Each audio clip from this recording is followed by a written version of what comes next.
فأعوذ بالله من الشيطان الرجيم بسم الله الرحمن الرحيم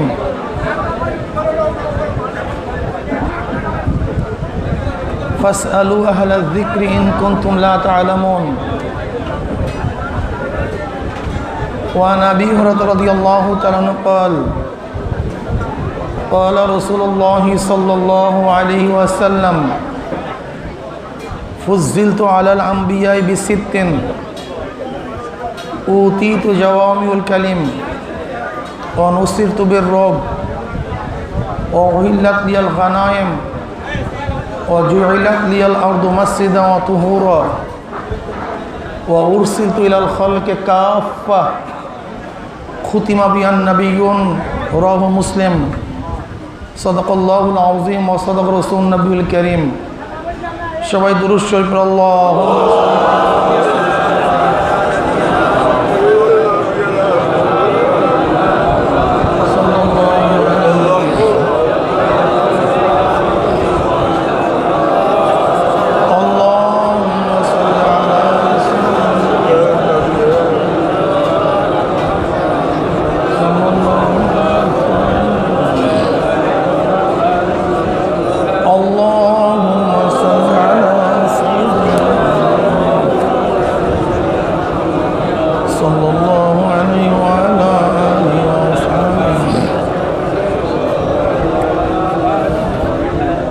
আল্লাহ পাকের শুকর যে মাওলাই কারীম এই ফিতনা ফাসাদের জমানায় প্রচণ্ড বৃষ্টি বর্ষাকে উপেক্ষা করে কোরআন ও হাদিসের মজলিস আলেম ওলামা মুমিন মুত্তাকিন জাকিরিন শাকিরিনদের গুরুত্বপূর্ণ এক দামি মজলিসে আসার বসার বলার শোনার তৌফিক আল্লাহ পাক দান করছেন। এর জন্য শুকরিয়া আমরা সবাই বলি আলহামদুলিল্লাহ। অনেকের কাছেই মাহফিলের দাওয়াত পুষছে, সবাই আসতে পারে নাই। আবার কিছু আল্লাহ পাকের বান্দা বহুত দূর দূরান্ত থেকে বহুত কষ্ট করে স্বীকার করে দোকানের মধ্যে তালাবদ্ধ করে ব্যবসার মধ্যে লাথি মেরে দুনিয়ার সমস্ত ঝামেলাকে পদদলিত করে মাহফিলে হাজির হয়ে গেছে। আল্লাহ পাক রব্বুল আলামিন তৌফিক না দিলে আপনি এবং আমি কিন্তু আসতে পারতাম না। যে মাওলাই কারীম আপনাকে আমাকে ওই সমস্ত গাফেলদের অন্তর্ভুক্ত না করিয়া এই মুমিন মুত্তাকিন জাকিরিন শাকিরিনদের গুরুত্বপূর্ণ এক দামি মাজলিসে আসার বসার বলা শোনার তৌফিক আল্লাহ পাক দান করছেন। আমরা বেজান না খুশি? যারা আমরা খুশি হলাম, খুশির সাথে সবাই বলে আলহামদুলিল্লাহ। যেহেতু বর্তমান জমানা ফিতনা ফাসাদের জমানা, ইসলামকে ধ্বংস করার জন্য ইয়াহুদি খ্রিস্টান ইসলামের দুশমনরা বহুবিধ ষড়যন্ত্রে লিপ্ত। এক ধরনের না, বহুত ধরনের। এর মধ্যে একদল হিজবুত তাওহীদ বাইজিদ খান পন্নীর এক গ্রুপ বের হয়েছে। যেই বাইজিদ খান পন্নী মাদ্রাসায় কোনোদিন পড়ে নাই, এলেম অর্জন করে নাই, মেট্রিক বা IA পাস করছে, হোমিওপ্যাথিক ডাক্তার, সে বিড়ি সিগারেটও খাইতো, পান করত, সে নিজেকে জমানার ইমাম দাবি করছে। আসলে মূলত ইমাম দাবি করে, নবী দাবি করছে। কারণ আপনারাই বলবেন এবং বুঝেন, নবী ব্যতীত কারোর উপর ওহী আসে না। আসে না কি ভাই? কিন্তু বাইজিদ খান পন্নী দাবি করছে তার উপরে ওহী আসছে, এবং তেনার নিজের মুখের ভাষা বক্তব্য শুনবেন, তার মাধ্যমে গোটা দুনিয়ার মধ্যে পূর্ণবার ইসলাম জাগ্রত হবে। তার অনুসারী ব্যতীত যারা আছে সবাই কাফের, তারাই শুধু মুসলিম। বর্তমান জমানায় বাইজিদ খান পন্নীর দোসর সেলিম ও এখন এই মিশন নিয়ে নামছে, তাদের বাইরে সবাইকে কাফের বলছে, মহিলাদেরকে ঘর থেকে নামিয়ে দাওয়াতি কাজ করে আজকে মহিলাদের মধ্য থেকে পর্দা প্রথা সহ ঈমানকে ধ্বংস করার চক্রাতে লিপ্ত আছে। বহুত বেদাতি ফেরকা, কবর পূজারি, পীর পূজারি, বাবা পূজারি, রাজারবাগি, দেওয়ানবাগি, আটরশি, আসে মাইজ ভান্ডার, আসে সুরেশ্বর, চন্দ্রপাড়া, বহুবিধ ভক্ত যাদের মধ্যে দ্বীনের কোনো ছাপ নাই, ইমানের নিশানা নাই, আমলের কোনো উৎসাহ নাই, এরা মানুষকে ধ্বংস করার চক্রান্তে লিপ্ত। আবার নেক্সট সুরাতে বর্তমান জমানায় ওদেরই এক মিশন, তথাকথিত নামধারী আহলে হাদিস, লামুজহাবি গোষ্ঠী, এ মারাত্মক এক গোষ্ঠী। আমার বিশ্বাস, আমার গবেষণা, আমার ধারণা, বর্তমান জমানায় লামুজহাবি তথাকথিত আহলে হাদিসের ফেতনা কাদিয়ানির চেয়ে আরো মারাত্মক, আরো কঠিন। প্রথমত তাদের নামটা গলত, নামটা শুদ্ধ না, ভুল নাম আহলে হাদিস। খুব খেয়ালের সাথে শুনবেন, আজকে বয়ান হবে এটা দর্শমূলক, ক্লাসমূলক। আজকে অন্যান্য দিনের মতো বয়ান হবে না। আমি আপনাদেরকে একটা সবক বুঝাবো, মাযহাবের প্রয়োজন আছে কি নাই, ইমামের দরকার আছে কি নাই, এবং আহলে হাদিসের মূল মন্তব্য, তাদের উদ্দেশ্য কি, তারা কি চায়, আমি আপনাদের সামনে আলোচনা করব। আশা করি ইনশাআল্লাহ আপনি মুরুক্ষের চেয়ে মুরুক্ষ হন না কেন, বকলম হন না কেন, মাদ্রাসায় পড়েন অথবা নাই পড়েন না কেন, স্কুল কলেজে পড়েন অথবা নাই পড়েন না কেন, আল্লাহ পাক আপনাকে আকলে যে সালিম দান করছেন, এর মাধ্যমে আপনি বুঝতে পারবেন কোনটা হক কোনটা বাতিল। আশা করি, বাকি আল্লাহ পাকের ইচ্ছা। এক তো তাদের নামটা গলত। আহাল শব্দের অর্থ ওয়ালা, আহলুল মাল, মালওয়ালা, আহলুল বাইত, ঘরওয়ালা, আহলুল এলেম, এলেমওয়ালা।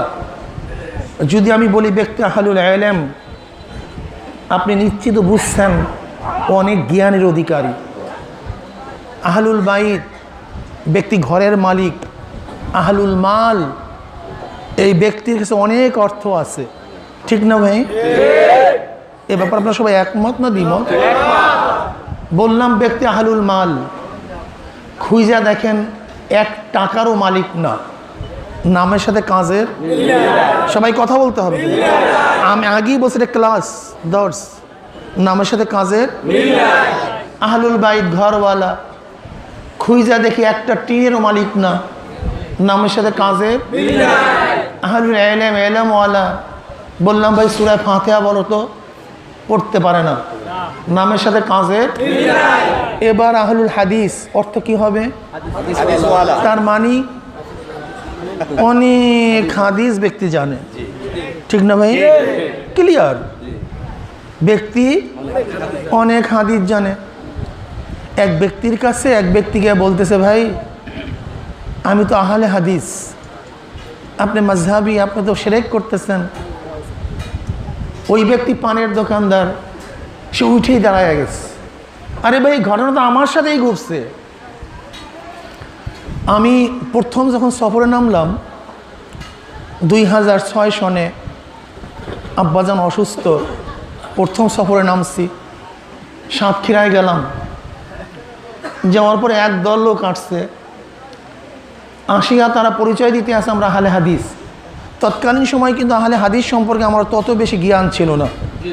আসলে বাহিরেও নামি নাই, বাহিরের জগতের খবর আমার বেশি ছিল না, কিন্তু আহলে হাদিসের পরিচয় তো আমার জানা ছিল। কিতাব আদিতে আহলে হাদিসের ব্যাখ্যা আমার জানা ছিল। যখনই তারা আমাকে বলছে আমরা আহলে হাদিস, আমি দাঁড়ায় গেছি, আমার জায়গা ছেড়ে দিস। আমি তাদেরকে বসতে বলতেছি, খুব সম্মান ইজ্জত দেখাইতেছি। এখন বেচারার আশ্চর্য হয়ে গেছে, ঘটনা কি? তারা আশ্চর্য হয়ে গেছে। আমি বসাবার পরে বললাম, ভাই আল্লাহর শুকর, এই জমানায় কোনো আহলে হাদিসের সাথে আমার সাক্ষাৎ হবে, এত বড় কপাল আমার, আমি কোনোদিন কল্পনাও করিনি। এটা আমার কপাল, এটা আমার ভাগ্য। এই জমানায় আমি আহলে হাদিসের সম্প্রদায়ের সাথে সাক্ষাৎ করছি। এবার আমি আদবের সাথে বললাম, ভাই আপনার কত লক্ষ হাদিস মুখস্থ আছে, কত লক্ষ হাদিসের সনদ মুখস্থ আছে? ফার্স্ট প্রশ্ন আমার। আমি বললাম যে আপনার কত লক্ষ হাদিস এবং কত লক্ষ সনদ মুখস্থ আছে? এখন ব্যক্তির চেহারা মলিন হয়ে গেছে। আমার তখনই খেয়াল পড়ছে, এই তো ওই যে 1246 হিজরিতে আব্দুল হক বেনারসির মাধ্যমে বিএটির যে আহলে হাদিস নামীয় সম্প্রদায় সৃষ্টি করেছে, এ তো তারই অংশ। এবারে মজবুত হয়ে গেলাম। আমি ভাবছি এ তো সেই ভণ্ডের দল। আমি বললাম, ভাই বলেন না কত হাদিস? না ভাই আমার তো এত সনদ মুখস্থ নেই, হাদিস মুখস্থ নেই। আমি বললাম, বেশ ভালো কথা, লক্ষ সনদ মুখস্থ নেই, লক্ষ হাদিস মুখস্থ নেই, তা সনদবিহীন কত লক্ষ হাদিস মুখস্থ আছে? তাও নাই। আমি বললাম, আজীব ব্যাপার, আপনার সনদ মুখস্থ নেই, হাদিস মুখস্থ নেই, তা আপনি আহলে হাদিস হলেন কিভাবে? এই প্রশ্নের জবাব দেন। আপনি আহলে হাদিস হলেন কিভাবে? এর নাম চেয়ারম্যান সাহেব। চেয়ারম্যান সাহেব বলছি না ভাই? কি বুঝলেন? উনি ইউনিয়নের ভোট পেয়ে চেয়ারম্যান হয়েছে। মেম্বার সাহেব কি বুঝলেন? ইউনিয়নের ভোট পেয়ে মেম্বার হয়েছে। লোকটা মুহাদ্দিস, অমনি আপনি বুঝছেন যে ব্যক্তি হাদিস পড়াইতেছে। ব্যক্তি মুফতি, নিশ্চয়ই আপনি মনে করছেন ব্যক্তি ফিকহ পড়ছে। আমি বললাম কি, এই ব্যক্তি অঙ্ক টিচার। এমন কোন মানুষ আছে যারা বুঝে না এই ব্যক্তি অঙ্কবিদ্যা পারদর্শী? ব্যক্তি ডাক্তার, কি বুঝলেন? ব্যক্তি চিকিৎসা করে, ব্যক্তি ইঞ্জিনিয়ার, নিশ্চয় ব্যক্তি ডিজাইন করে। আহলে হাদিস নিশ্চয়ই ব্যক্তি হাদিস বিশারদ। আহলে হাদিস বলতেই আপনাকে বুঝতে হবে ব্যক্তি আহলে হাদিস মানে হাদিস বিশারদ। বহুত হাদিসের ভান্ডার এই ব্যক্তির মধ্যে মৌজুদ, এর জন্যই নাম দিয়েছে আহলে হাদিস। যখনই আমি তাকে বললাম আপনি আহলে হাদিস হলেন কিভাবে, আপনাকে জবাব দিতে হবে, অমনি দেখে আস্তে আস্তে ব্যক্তি কেমন করতে করতে সব কিছু থেকে বাইরে গেছে। আন নাই, আসলে ওদের মূল সমস্যা আমাদের জ্ঞান নেই। এখানে মূল সমস্যা বেসিক জ্ঞান আমাদের মধ্যে নেই। ওরা আপনার কাছে নিয়ে আসবে, আমি জোরে পড়বো না আস্তে পড়বো। ওরা নিয়ে আসবে রফুল ইয়াদান বারবার করবো কি করবো না। আপনার কাছে নিয়ে আসবে ইমামের পিছনে কেরাত পড়বো কি পড়বো না। ওরা আপনার কাছে নিয়ে আসবে হাত কোথায় বাঁধবো। এইগুলি মূল সমস্যাই না, এইগুলি সমস্যার মধ্যেই পড়ে না, এগুলি উসুলি কোনো কথাই না। এই বিষয়গুলি সম্পর্কে আমরা জানি চার ইমামের মধ্যে অনেক আগের থেকেই এই বিষয়গুলি নিয়ে মতানৈক্য বিরাজমান। বর্তমানে প্রত্যেক ইমাম অনুযায়ী আমল করে, কেউ কাউকে গালিও দেয় না, কেউ কাউকে জাহান্নামীও বলে না। আজ পর্যন্ত আহনাফের কোন কিতাবের মধ্যে দেখছেন শাফিরা সব জাহান্নামী? আজ পর্যন্ত শাফিদের কোন কিতাবের মধ্যে দেখছেন মালিকেরা সব জাহান্নামী? আজ পর্যন্ত ইমাম আহমদ হাম্বল রহমতুল্লাহ আলীর কিতাবের মধ্যে দেখছেন হানাফিরা সব জাহান্নামী? আজ পর্যন্ত বুখারী রহমতুল্লাহ বলছে চার ইমাম মুশরিক? মুসলিম আহমদ বলছে চার ইমাম জাহান্নামী? না তো। এরকম কোন কথা আমরা আজ পর্যন্ত আমাদের বাপ দাদাই শুনে নাই, কোন আলেম শুনে নাই, কেউ শুনে নাই। বরং প্রত্যেক ইমামকে হক বলে। প্রশ্ন বলতে পারেন হুজুর হক হয় কিভাবে? এটা তো প্রশ্নই আসে না। আপনি প্রশ্ন করতে পারেন হুজুর চারজন হক হয় কিভাবে? একজনে বলতেছে সূরা ফাতিহা হবেই না, বললে মাকরুহ তাহরিমা হবে। আরেকজনে বলতেছে সূরা ফাতিহা নামাজই হবে না। উল্টা দুইজনের সহি হয় কিভাবে? মারাত্মক প্রশ্ন না? আপনাদের মাথা বিগড়িয়ে যায়। আসলে দুটোটাই সহি, এটা আমরা বুঝি না। এখানে সম্পর্ক ওলামায়ে কেরাম আসেন না স্টেজে? ওলামায়ে কেরাম আসেন না স্টেজে? মজলিসের মধ্যে আসেন না ওলামায়ে কেরাম? শোনেন, আপনার চারজন ব্যক্তি হাঁটতেছেন। কয়জন ব্যক্তি? কিবলা সম্পর্কে জানা নাই।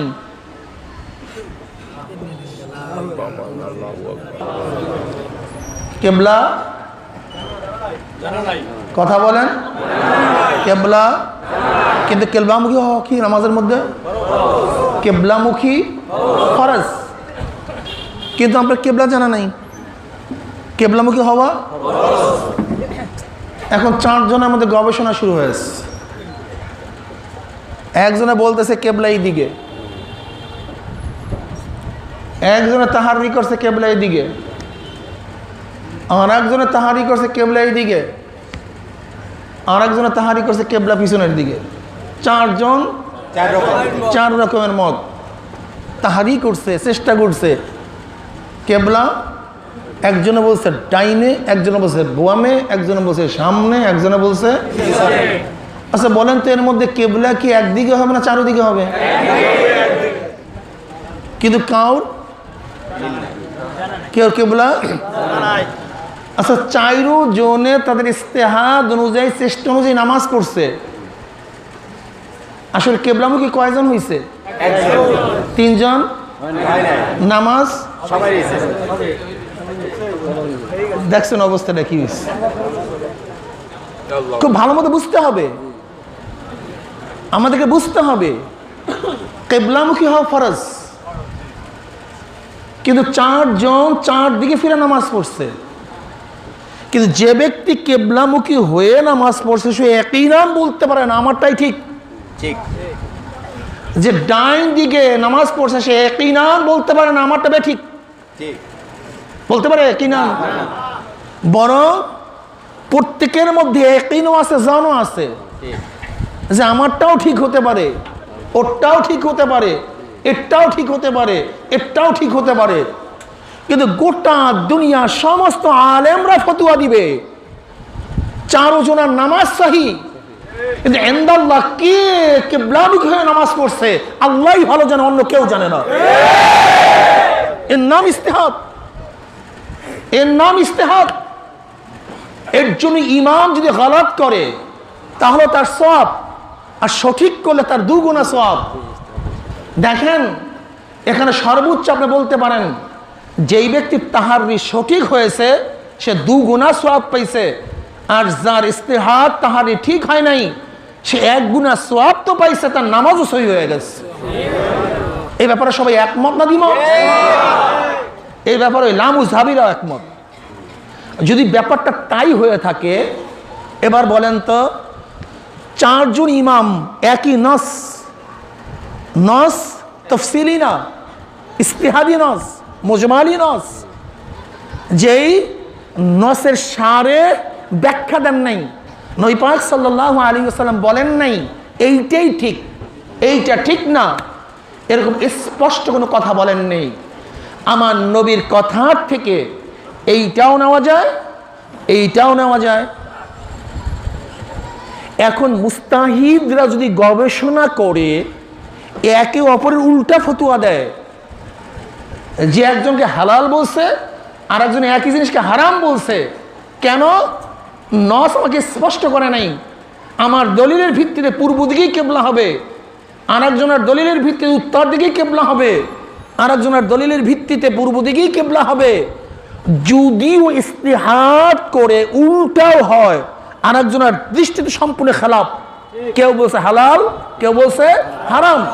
যেরকম নামাজের কিবলা ফরজ, ইস্তিহাদের মাধ্যমে পূর্ব দিকে নামাজ পড়লেও নামাজ সহি হয়ে যাবে, ঠিক নসের থেকে কোনো ইমাম যদি প্রমাণ করে যে এটা হালাল, তার জন্য হালাল হবে, আর একজনে বলে এটা হারাম, তার জন্য হারাম হবে। এটা কেউ বেঠিক না। কেন বেঠিক না? তোমার মতো মূর্খ যদি এখানে ইস্তেহাদ করে তাহলে তুমি ফাঁসিতে ঝুলবা, কিন্তু যে ব্যক্তির যোগ্যতা সে ইস্তেহাদ করলে ভুল করলেও চাপ পাবে। কেন? খুব ভালো মতো বুঝবেন। আপনাদের এলাকায় বাজারে ডাক্তার আসে না? কথা বলেন। এক ব্যক্তি রোগী অপারেশন করার জন্য গেছে, অপারেশন করছে, ব্যক্তি মারা গেছে। এখন কি হবে তার বিরুদ্ধে? কেস হবে, অবশ্যই কেস হবে। কি হবে? কিন্তু এমবিবিএস ডাক্তার, এফআরপিএস, এফআরসিএস, যাকে সরকার সার্টিফিকেট দিয়েছে, কি দিয়েছে? সার্টিফিকেট দিয়ে যাও তুমি অপারেশন করতে পারবা, তুমি অপারেশন করতে পারবা। এখন ওই রোগী যদি 100 রোগীও তার হাতে মারা যায়, হয়তোবা গার্ডিয়ান তাকে অতিরিক্ত পয়সা দিবে না, প্রশংসা করবে না, কিন্তু তার বিরুদ্ধে কেস নেই, হয়তো অতিরিক্ত পয়সা পাবে না। আর সার্টিফিকেটওয়ালা যদি অপারেশন করার পরে রোগী ভালো হয়, তাহলে গার্ডিয়ান খুশি হয়ে তাকে আরো বেশি উজরাত দিবে। আর যদি মারাও যায় তাহলে কিচ্ছু হবে না, হয়তো অতিরিক্ত উজরাত পাবে না, যেহেতু তার সার্টিফিকেট আছে। তার কি আছে? সার্টিফিকেট আছে। যেরকম হাতুড়িয়া ডাক্তার সার্টিফিকেট বিহীন অপারেশন করলে যদিও মারা না যায়, ভালো হয়, তার বিরুদ্ধে আরেকজনে কেস করলে অমনি পুলিশ তাকে হ্যান্ডকাপ লাগাবে, তোমাকে অস্ত্র চালাবার ক্ষমতা কে দিছে, যদিও ভালো হয়। কিন্তু সাথে সাথে তাকে খুন কেসের আসামি বানায় দিবে। কথাটা বুঝতে পারিনি। কম্পাউন্ডার আছে না, কম্পাউন্ডার, ডাক্তারের সাথে থাকতে থাকতে অনেক সময় অজ্ঞ হয়ে যায়। কি হয়ে যায়? কিন্তু তার যদি সার্টিফিকেট না থাকে আর যদি প্যাডের মধ্যে পোস্ট লাগায়, কেস দিলে কি হবে? খুন কেসের আসামি, খুন কেসের আসামি। যদি অভিজ্ঞতা অনেক হয়েছে কিন্তু সার্টিফিকেট নাই, এই সার্টিফিকেট না থাকার কারণে বাঁচলেও তার বিরুদ্ধে কেস। আর যার সার্টিফিকেট আছে সে যদি রোগী মারাও যায় তাহলে তার কেস তো নাই, তার ফি ঠিক। বলছে অপারেশন 3 লক্ষ টাকা, ওই 3 লক্ষ টাকা ঠিক আছে, ওর মধ্যে মোটেও কমতি নেই। রোগী মরুক আর বাঁচুক, 3 লাখে কম নেই। আর যদি রোগী বাঁচত তাহলে খুশি হয়ে আরো কিছু দিত। এই কথা ঠিক না? যে মুস্তাহিদ সার্টিফিকেটওয়ালা, সে যদি মাসালার মধ্যে ভুলও করে তাহলে তার উজরাত আছে, নির্ধারিত উজরাত আছে, 3 লাখ টাকা আছে। আর যদি ঠিক করে তাহলে বোর্ড দিতে তাকে পুরস্কার দেওয়া হবে। কিন্তু যার ইস্তেহাদ নেই, সার্টিফিকেট নাই, ও যদি ঠিকও করে তাহলে ওর বিরুদ্ধে কেস হয়ে যাবে, ফাঁসিতে ঝুলানো হবে। ঠিক তদ্রুপ মাসআলার মধ্যেও যদি কোনো ব্যক্তি চটি বই পড়িয়া কাউকে মাসালা দেয়, যদি ইসলামী রাষ্ট্র হইতো অমনি তার হাতের মধ্যে হ্যান্ডকাপ লাগতো। কিন্তু পাগলামির দেশ, ছাগল পাগলের দেশ, আমরা যা ইচ্ছা তাই করতে পারি, যা মনে চাই তাই করতে পারি। এর জন্য তোমরা চটি বই নিয়ে টেলিভিশনে বক্তৃতা দাও, ফতুয়া আমারও ইচ্ছা অনুযায়ী ফতুয়া দাও। কিন্তু ইসলামিক কান্ট্রি হইলে সার্টিফিকেট বিহীন তুমি ফতুয়া দেওয়ার সাথে সাথে তোমাকে অ্যারেস্ট করা হইতো। এই ক্ষমতা কে দিছে? এই যোগ্যতা কে দিছে? সবাইকে ফতুয়া দেওয়ার দায়িত্ব না, অধিকার নাই। দেখবেন আমাদের ডিসপেন্সারি দিলে কেউ যদি ঔষধের দোকান দেয় তার সার্টিফিকেটের প্রয়োজন আছে, ইঞ্জিনিয়ারের সার্টিফিকেটের প্রয়োজন আছে, উকিলের সার্টিফিকেটের প্রয়োজন আছে। দুনিয়ার দেখেন ছোট বড়, এমনকি লঞ্চ ড্রাইভ করবে, লঞ্চ চালাবে, তাকেও সরকার একটা সার্টিফিকেট দেয় যে এই লঞ্চ যদিও সুকানি অনেক পুরানো অভিজ্ঞ, লেকিন যেমন একজন পুলিশ কনস্টেবল অনেক অভিজ্ঞ হয়ে গেছে, আর মাত্র যেই ব্যক্তি বিসিএস ক্যাডার, সে তো ঢুকছি, সে তো এসপি হয়ে ঢুকছে, সার্কেল এসপি হয়ে ঢুকছে। যদিও পুলিশ বা দারোগা অনেক অভিজ্ঞ, কিন্তু খবরদার এই আইন লেখার, এই অ্যারেস্ট করার ক্ষমতা তোমার নেই। যার সার্টিফিকেট আছে সেইটা পারবে, এছাড়া তুমি পারবা না। আমি কথাটা বুঝাতে পারছি? দেখেন দুনিয়ার সমস্ত জায়গার মধ্যে একটা কানুন, ছোট্ট একটা কানুন, ছোট বড় সব জায়গা আছে। অথচ ইসলামকে এত ছোট মনে করছি, ইসলামকে এত ছোট মনে করছি। পাগল ছাগল, ও কিচ্ছু জানে না, সূরা ফাতিহা পড়তে পারে না, ও আলিফ লামের তাকিক জানে না। টেলিভিশন এবং চটি বই পড়ে বিশাল মুহাদ্দিস হয়ে গেছে, হয়ে গেছে, চ্যালেঞ্জ করে বসছে যে তুমি কি জানো, আমি সবচেয়ে বেশি জানি। কি কথা ঠিক না? আজকে ইসলামিক কান্ট্রি নাই বিধায় তোমরা খ্রিস্টানরা এদেশে তোমাদের মিশন চালাইতে পারতেছ। আল্লাহ কবুল করলে একদিন ইসলাম হুকুমাত হবে, সমস্ত খ্রিস্টানদের আচ্ছা শোনেন, এবার আসেন, খুব ভালো মতো বুঝেন। এখন মাসালা ক্লিয়ার যে একজন যদি হালাল বলে আর একজনে হারাম বললে উভয়টাই ঠিক, এটা কি আপনার মাথার মধ্যে ঢুকছে? কি কথা বলেন না কেন? উভয়টাই ঠিক, এটা মাথার মধ্যে ঢুকছে? এটা ক্লিয়ার বুঝতে হবে কেন ঠিক। এতক্ষণ আমি কিছু বাংলা উদাহরণ দিয়া আপনাকে বুঝাবার চেষ্টা করছি। এবার আসেন, আমার নবীকে, আগেকার নবীকে, এই দুই নবীর মধ্যে যদি আমরা পার্থক্য করতে না পারি তা আসলে মূল মাসালা আমি বুঝাতে পারবো না। আগেকার নবী আর আমার নবীর মধ্যে পার্থক্যটা কি? আগেকার নবী কোনো নির্দিষ্ট এলাকার নবী, আগেকার নবী কোনো নির্দিষ্ট বংশের নবী, আগেকার নবী কোনো নির্দিষ্ট জামানার নবী। কথা বলেন। আগেকার নবী নির্দিষ্ট বংশের, নির্দিষ্ট জামানার, নির্দিষ্ট গোত্রের, নির্দিষ্ট এলাকার, নির্দিষ্ট জামানার। এইটা মুখস্থ করেন আগে। নির্দিষ্ট গোত্রের, নির্দিষ্ট এলাকার, নির্দিষ্ট, যেমন খায়গো নবী বাকেরগঞ্জের জন্য ওনার হায়াত পর্যন্ত। কথাটা ক্লিয়ার? এই নবীর এরিয়া কতটুক?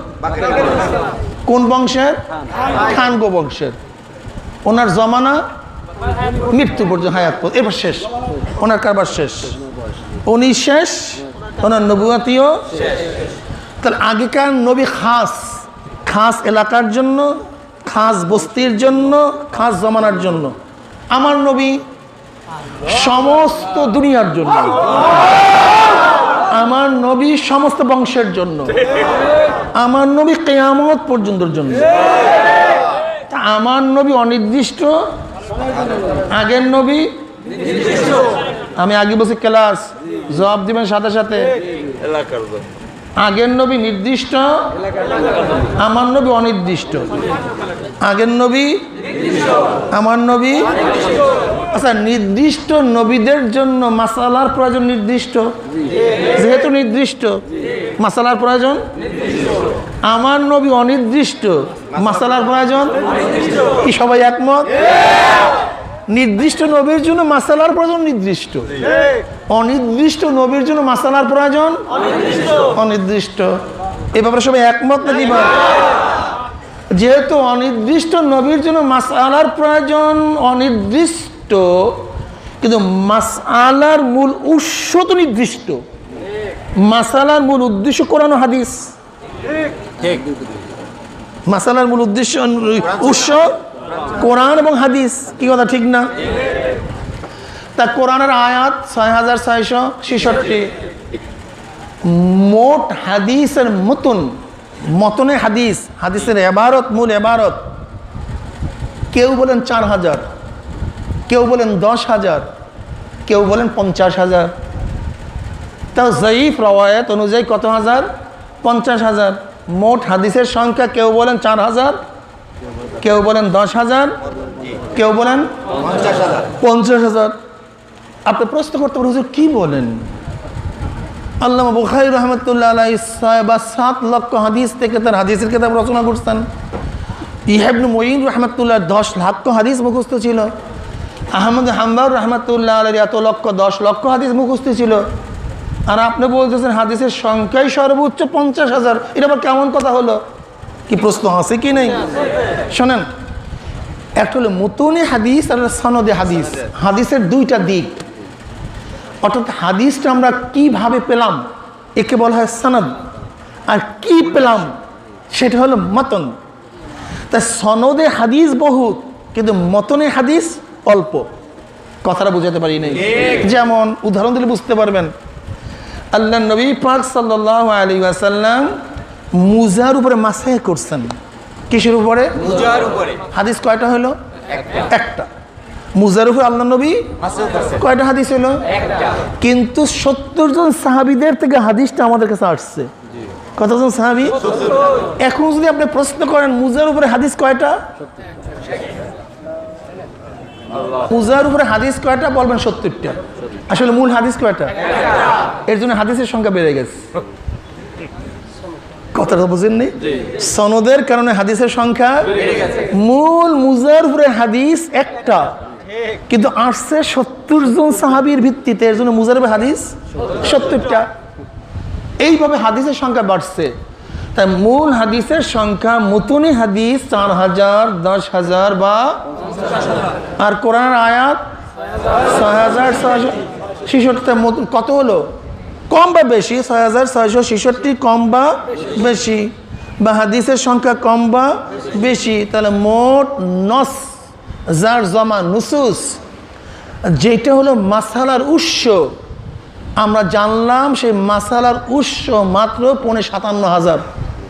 6666 আর 50,000, তা কত হলো? মোটামুটি 57,000। নির্দিষ্ট অনির্দিষ্ট? নির্দিষ্ট। সংখ্যা তো নির্দিষ্ট হয়, সেটা যতই হোক না কেন সংখ্যা সবসময় নির্দিষ্ট হয়। তাহলে নসের সংখ্যা নির্দিষ্ট, মাসালার প্রয়োজন মনে আছে তো? মাসালার প্রয়োজন ছিল, অথচ নস যেখান থেকে মাসালা বের করবো সেইটা এখন কি করব? দরকার ছিল অনির্দিষ্ট, কিন্তু নস তো নির্দিষ্ট। এখন কি করা যায়?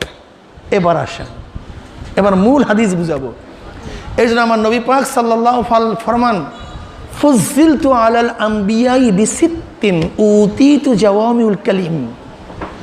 আল্লাহ পাক রব্বুল আলামিন আগেকার নবীদের উপরে 6টা মখসুস নির্দিষ্ট ইনআমাতের দ্বারা, নেয়ামতের দ্বারা আমাকে আল্লাহ পাক রব্বুল আলামিন ফজিলাত ইয়াফতা করছেন, আমাকে প্রাধান্য দিয়েছেন। কয়টা জিনিসের দ্বারা? 6টা মখসুস ইনআমাত। যেই 6টা জিনিস অন্য নবীদেরকে দেন নাই, এই 6টা জিনিস আল্লাহ পাক আমাকেই দিছেন। সেই 6টা জিনিসের সর্বপ্রথম উতিতু জাওয়ামিউল কালিম, আমাকে আল্লাহ পাক জাওয়ামিউল কালিম দান করছেন। আগেকার নবীদেরকে আল্লাহ পাক কালিম দান করছেন, আমাকে জাওয়ামিউল কালিম দান করছেন। এখন আমরা জানব কালিম অর্থ কি আর জাওয়ামিউল কালিম অর্থ কি। এইটা যদি বুঝতে পারেন তাহলে সামনের মাসালাগুলি বোঝা খুবই সহজ হয়ে যাবে, একের ক্লিয়ার হয়ে যাবে, স্পষ্ট হয়ে যাবে। কালিম অর্থ যার লফজও একটা, মানাও একটা, শব্দ একটা, অর্থ একটা, তার নাম হলো কালিম। আর জাওয়ামিউল কালিম বলা হয় যার লফজও একটা, মানা অনেক, শব্দ একটা, মানা অর্থ ব্যাপক, তাকে বলা হয় জাওয়ামিউল কালিম।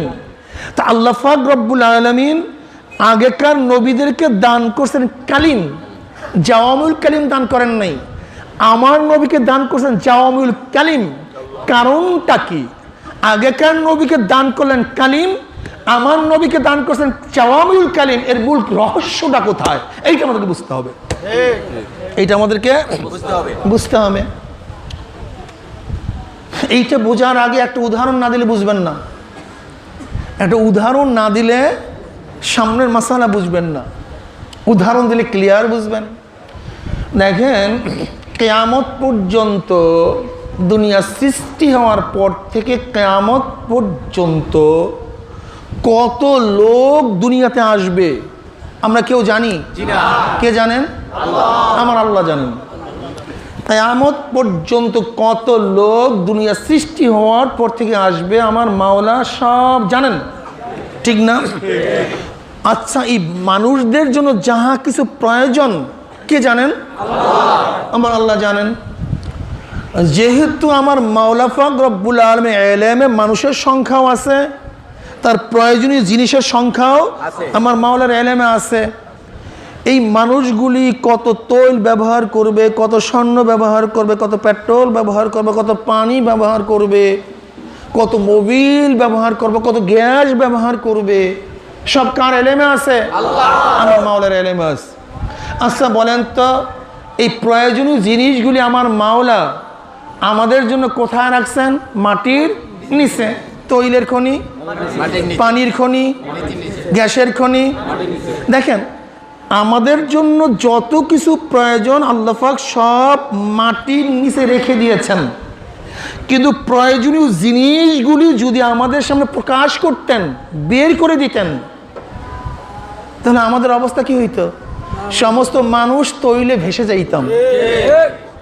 যেই পানির প্রয়োজন সেই পানি যদি আল্লাহ পাক আগেই বের করতেন জমিনের থেকে, তাহলে ঢেউ উচ্চতা হইতো মানে কয়েক হাজার ফিট।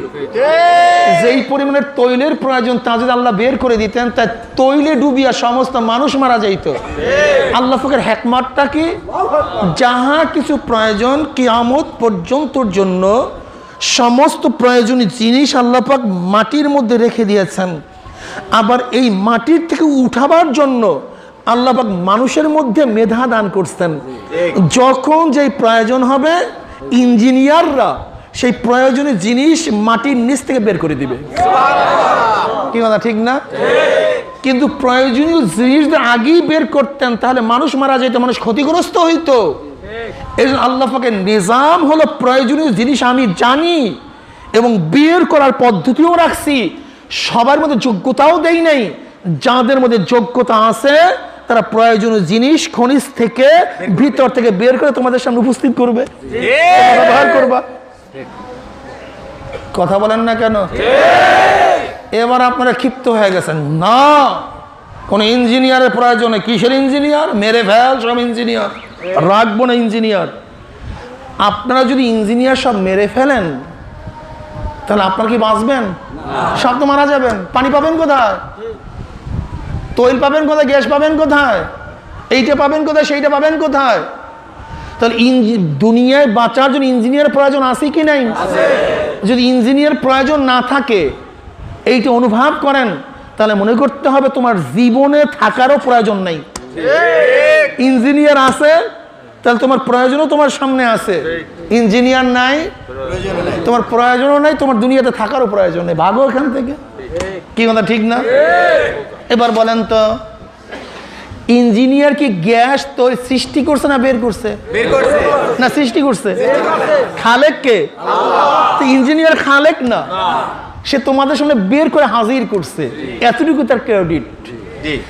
এবার আসেন, কিয়ামত পর্যন্ত যত গোত্র, যত জামানা, যত সমস্যা, সমস্ত সমস্যা, প্রত্যেকটা মাসালার জন্য লক্ষ লক্ষ কোটি কোটি মানুষ, এই সমস্ত মানুষের জন্য, সমস্ত জামানার জন্য, সমস্ত এলাকার জন্য আল্লাহ আল্লাহর রসুল যদি ভিন্ন ভিন্ন নস আমাদের সামনে পেশ করতেন, এই মাসালার জন্য এই নস, এই গোত্রের জন্য এই নস, এই ব্যক্তির জন্য এই নস, এই জমানার জন্য এই নস, এরকম যদি মূল উৎস যদি প্রত্যেকটা মাসালার জন্য আমাদের সামনে পেশ করতেন, তাহলে কোরআনের সংখ্যা হইতো কত বড়, হাদিসের সংখ্যা হইতো কত বড়।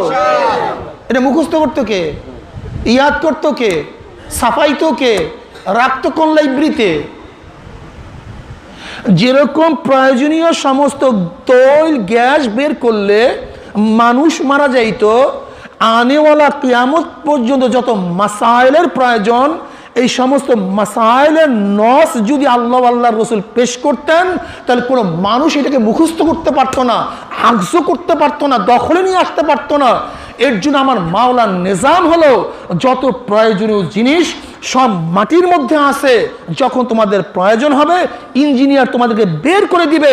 ঠিক কিয়ামত পর্যন্ত যত মানুষের জন্য যত মাসালার প্রয়োজন, আল্লাহ পাক রব্বুল আলামিন ওই নির্দিষ্ট নসের মধ্যে সব কিছু জমা করে রেখেছেন।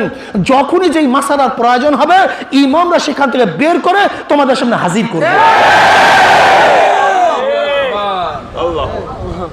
এটা উতিত জাওয়ামিল কালিম, এর নাম উতিত জাওয়ামিল কালিম। এবার বলেন তো, ইঞ্জিনিয়ার তৈল কি করছে না সৃষ্টি করছে? ঠিক করে ইমামরা মাসালা সৃষ্টি করে নাই, সৃষ্টিকর্তা আল্লাহ আল্লাহ রসুল, সারে আল্লাহ রসুল, তারা মাসালা সৃষ্টি করে নাই, সৃষ্টিকর্তা আল্লাহ আল্লাহ রসুল।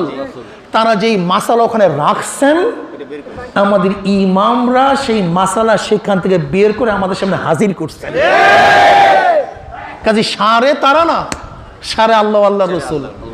এবার বলেন তো, যেরকম ইঞ্জিনিয়ার প্রয়োজন আছে, এরকম ইমামদের প্রয়োজন আছে কি নাই? ইঞ্জিনিয়ারের প্রয়োজন কেউ যদি মনে না করে, সে দুনিয়াতে আর থাকতে, শরীরটা ডেড হয়ে যাবে। ঠিক যেই ব্যক্তি ইমামকে অস্বীকার করবে তার ইমানটা ডেট হয়ে যাবে, মারা যাবে। তার ইমানটা কি হয়ে যাবে? মারা যাবে, ওটা আর থাকবে না, ইমান ধ্বংস হয়ে যাবে। আমি উদাহরণ দেব, আপনার ক্লিয়ার বুঝতে পারবেন। আমি আগেই বলছি, জোরে আমিন পড়া, ইমামের পিছনে কেরাত পড়া না পড়া, এগুলো ফরু মাসালা, এগুলো সাবজেক্টই না, সাবজেক্টের মধ্যেই পড়ে না, এগুলো কোনো বিষয়ই না। মূল ওদের উসুল আর ইখতিলাফ হলো ইমাম মানা যাবে কি যাবে না, তাকলিদ করা যাবে কি যাবে না, ইমামের প্রয়োজন আছে কি নাই, মাযহাব মানা যাবে কি যাবে না, ইজমা কিয়াস শরীয়তের দলিল কি দলিল নাই, এটা হলো মূল মাসালা। আমিন টামিন বাদ দেন মিয়া, এ তো একটা কিছু না, এটা একটা নিম্নের পর্যায়ে মাসালা। মূল উসুলি মাসালার দিকে আসেন। যদি আমিন টামিন নিয়ে আপনারা বেশি আলোচনা করতে যান, তাহলে লামুজহাবি সম্প্রদায়ের সবাই মাসালাই কি ঐক্যমত আছে? তারা জি না, তারাও তো একমত না। লামুজহাবিদের যারা আলেম আছে তারাও তো সমস্ত মাসালায় একমত না, বরং তাদের মধ্যে 162টা গ্রুপ। লামুজহাবিদের মোট গ্রুপ কয়টা? 160-62 চেয়েও বেশি তাদের মধ্যে গ্রুপ। ঠিক। আরে আল্লামা হুসাইমিন, আব্দুল্লাহ বিন বাজ এবং আলবানী সাহেব, নাসিরউদ্দিন আলবানী এবং বিন বাজ, আব্দুল্লাহ বিন বাজ আর হুসাইমিন, এই তিনজন লামুজহাবিরা যাকে ইমাম মানে, এই তিনজনের মধ্যে শুধু আকায়েদ ও মাসাইলের মধ্যে 400 মাসালার মধ্যে ইখতিলাফ। কত মাসালা? 400। মাত্র তিনজনের মধ্যে 400 মাসালা নিয়ে ইখতিলাফ। তাই ফরুয়াতের মধ্যে কোনো ইখতিলাফ থাকতেই পারে, এটা কোনো বিষয়ের মধ্যেই পড়ে না। আমি জোরে পড়া, আসতে পড়ে, ইমামের পিছনে কেরাত পড়া না পড়া, হাত বাঁধা না বাঁধা, সেরাইয়া দাঁড়ানো না দাঁড়ানো, এর ইখতিলাফের মধ্যেই পড়ে না। মূল ইখতিলাফ, মূল মতানৈক্য হলো ইমাম মানা যাবে কি যাবে না, মাযহাব অনুসরণ করা যাবে কি যাবে না, ইজমা কিয়াস শরীয়তের দলিল কি দলিল না। এটা হলো মূল উসুল। কি কথা ঠিক না? এবার আসেন, যদি আপনি ইমাম নাই মানেন, তাহলে আমি 2টা উদাহরণ দেবো মাত্র। এই 2টা উদাহরণ দ্বারা আমি চিন্তা করে আমি বিশ্বাস করি এখানে যারা সাধারণ ওই ছোট্ট বাচ্চাগুলি ওরা বুঝতে পারবে। উদাহরণ দিলে, এক যুবক তার বাবাকে হসপিটালে নিয়ে গেছে। ডাক্তার সাহেব বলতেছে, তোমার বাবাকে 2 ব্যাগ রক্ত ঢুকাতে হবে শরীরের মধ্যে। যুবক নওজোয়ান শরীয়তের পাবন্দ, সে বলতেছে 2 ব্যাগ কেন, আমি 3 ব্যাগ দেবো, লেকিন আমাকে বলেন শরীরের মধ্যে রক্ত ঢুকানো জায়েজ আছে কি নেই, এইটাকে ফতুয়া দেন, তারপর আমি 2 ব্যাগ না 3 ব্যাগ ঢুকাবো। ডাক্তার সাহেব বলতেছে, ভাই আমি তো ফতুয়া দিতে পারবো না, এটা আমার বিষয়ও না, এটা আমার সাবজেক্ট না। আমি তোমাকে বলছি 2 ব্যাগ রক্ত ঢুকাতে হবে, তুমি দিলে দাও, না দিলে না দাও। যুবক বলছে, আমার বাবা মারা যায় যাক, এটা আমার দেখার বিষয় না, তুমি শরীয়তের খেলাফ কাজ করতে পারবো না, শরীয়তের খেলাফ কাজ করতে পারবো না। যাও তুমি মুফতির কাছে জিজ্ঞাসা করো। যুবক আসছে মুহাদ্দিস সাহেবের কাছে, মুহাদ্দিস সাহেব বাবাকে 2 ব্যাগ রক্ত ঢুকাতে হবে, পারবো কি পারবো না? মুহাদ্দিস সাহেব কিছুক্ষণ বললো যে আমার 4 লক্ষ হাদিস মুখস্থ। কয় লক্ষ? 4 লক্ষ হাদিস মুখস্থ, কিন্তু রক্ত ঢুকাবার কোনো হাদিস আমার এলেমে নাই। তুমি প্রয়োজনে আরো 2 ব্যাগ রক্ত তার থেকে বের করে নাও। এখন যুবক বলতেছে 2 ব্যাগ না ঢুকালে মরবে, আর আপনি 2 ব্যাগ বের করতে বলতেছেন, তাহলে তো আরো আগে মারা যাবে মিয়া। কিন্তু আমার কিছু করেন, আমার এলেমে নাই। রক্ত ঢুকাবার কোনো হাদিস আমার এলেমের মধ্যে নাই, কিন্তু বের করার হাদিস এলেমের মধ্যে আছে। জামা করার সময় রক্ত বের করছে, হাদিস তো আছে, লেকিন ঢুকাবার কোনো হাদিস আমার কাছে নেই। যা ওই মুফতি সাহেব আছে পাশের রুমে, তার কাছে জিজ্ঞাসা করো। এবার মুফতি সাহেবের কাছে গেছে, হাজরাত অবস্থাতে এই বাবা তো মারা যাইতেছে, রক্ত ঢুকাতে পারবো কি পারবো না? বলে 2 ব্যাগ কেন, 6 ব্যাগ ঢুকাতে দাও। পাশের রুমের মুহাদ্দিস সাহেব বললে ঢুকাবার কোনো হাদিস নেই, আর মুফতি সাহেব বললেন 6 ব্যাগ ঢুকাতে দাও, কোনো অসুবিধা, যত লাগে ঢুকাও। বলে দলিল, দলিল তো আছে, হাদিসের মধ্যেই আছে। বলে মুহাদ্দিস সাহেব বলে হাদিসের মধ্যে নাই, আর আপনি বলছেন হাদিসের মধ্যে আছে। বলে বাবারে হাদিসের মধ্যে আছে, কিন্তু মুহাদ্দিস সাহেব খেয়াল করতে পারে নাই। কি করতে পারে নাই? বলে তা কেমন? বলে দেখো বুখারীর মধ্যে রওয়ায়াত আছে নবী পাক সাল্লাল্লাহু আলাইহি ওয়াসাল্লাম সিংহা লাগাবার সময় তার শরীর থেকে রক্ত বের করছেন। এখন তোমাকে প্রশ্ন করি, খুদকুশি করা বিনা জরুরাতে শরীরের থেকে রক্ত বের করা কি জায়েজ আছে? না, হারাম। বিনা প্রয়োজনে শরীরের থেকে রক্ত বের করা সম্পূর্ণ হারাম, জায়েজ নেই। তাহলে রক্ত বের করা জায়েজ হইল কেন? কারণটা কি? হ্যাঁ শোনেন, আসলে রক্ত বের করার উদ্দেশ্য না, সুস্থতা উদ্দেশ্য। ইল্লাত রক্ত এমনি এমনি বের করা হারাম, কিন্তু শরীর সুস্থ হবে এই কারণ রক্ত বের করার মধ্যে থাকার কারণে হারাম জিনিসটাও কি হয়ে গেছে? হালাল হয়ে গেছে। যদিও মৌলিক হারাম ছিল, কিন্তু ইল্লাত তার মধ্যে ছিল সুস্থতা। এই সুস্থতার গুণ তার মধ্যে থাকার কারণেও হারামটা কি হয়ে গেছে? হালাল হয়ে গেছে। যদি সুস্থতার কারণ থাকার কারণে বের করা হালাল হয়ে থাকে, তাহলে রক্ত দেওয়ার মধ্যেও যদি সুস্থতার ইল্লাত থাকে, তার রক্ত দেওয়াও কি হবে? হালাল হবে। কারণ তো একটাই। এখন আমাকে বলেন, যদি মুস্তাহিদ মুফতি না থাকতো, তাহলে বাংলাদেশ নয় গোটা দুনিয়ার কোনো হসপিটাল থাকতো না। কথা বলেন না কেন? সব তো বন্ধ হয়ে যেত। কিডনি ট্রান্সফার করার কোনো হাদিসের মধ্যে নেই। হার্ট অপারেশন করার কোনো হাদিসের কিতাবের মধ্যে নেই। পেট ফাড়ার কোনো হাদিসের কিতাবের মধ্যে নেই। যদি আপনি মুস্তাহিদ মুফতিদেরকে নাই মানেন, তাহলে বাংলাদেশ নয় গোটা দুনিয়ার মধ্যে আপনি চিকিৎসা করবেন কিভাবে? ইঞ্জেকশন লাগাবার কোনো হাদিসের কিতাবের মধ্যে নেই। আমি কথাটা বুঝাতে পারছি? এখন আপনাদেরকে প্রশ্ন করি যে শুধু হাদিস অনুযায়ী কি আপনারা বাঁচতে পারবেন? না, সেখানে মুস্তাহিদের ইস্তেনবাতের প্রয়োজন আছে। এখন বলে ইমামের প্রয়োজন আছে কি নাই? কি সবাই একমত না দ্বিমত? দেখছেন, আমি বললাম না, মূর্খরা বলবে যে ইমামের প্রয়োজন আছে কি নেই। আর একটা উদাহরণ দেই। এক মহিলা মারা গেছে, এখন তাকে গোসল করাতে হবে কি হবে না? যে মহিলা গোসল করান সে মাহওয়ারি অবস্থায় আছে, অপবিত্র অবস্থায় আছে, তার পিরিয়ড চলতেছে।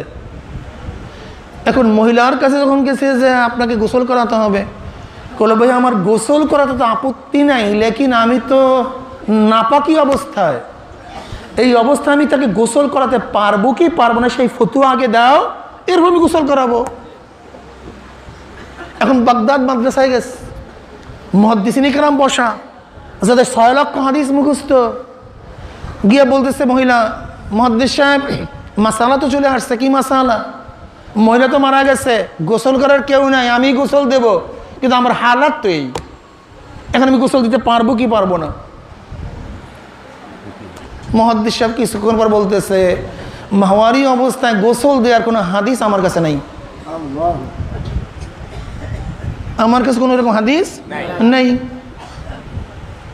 যাও তুমি মুফতি সাহেবের কাছে জিজ্ঞাসা করো, আবু সাউর বাগদাদি রহমতুল্লাহ পাশের কামরায় আছে, ওই জমানার সবচেয়ে বড় মুফতি, তুমি তার কাছে প্রশ্ন করো, আমার কাছে হাদিস টাদিস নাই। যাও। উনি গিয়া বলছেন, বলার সাথে সাথে বল, যাও গোসল করা কোনো আপত্তি নাই, কোনো সমস্যা নাই। বলে মুহাদ্দিস সাহেব বলতেছে কোনো হাদিস নাই, আর আপনি বলতেছেন কোনো সমস্যা নাই। বলে ভাই দলিল কি? বলে দলিল তো বুখারীর রওয়ায়াত। বলে কি বলেন? যার 6 লক্ষ হাদিস তার তো বুখারীতে ইয়াদ, আর আপনার বুখারীর মধ্যে দলিল আছে। বলে ভাই হাদিস তো আছে, হয়তো মুহাদ্দিস সাহেবের খেয়ালে পড়ে নেই। খেয়ালে? বলে কি হাদিস? বলে শোনো, নবী পাক সাল্লাল্লাহু আলাইহি ওয়াসাল্লাম ইতিকাফ অবস্থায়, আর নবী পাক সাল্লাল্লাহু আলাইহি ওয়াসাল্লাম পরে সাল্লাল্লাহু আলাইহি ওয়াসাল্লাম খালি মোহাব্বতে গদগদ। আসলে মোহাব্বত করে কাইফিয়ত জানি না, সমস্যা এমন, এরা মনে করে কিছুক্ষণ দাঁড়াইলেই মোহাব্বত শেষ হয়ে যায়। আরে ভাই সব সময় দুরূদ পড়েন, আমার নবীর নাম শোনার পর দুরূদ তো পড়াই উচিত।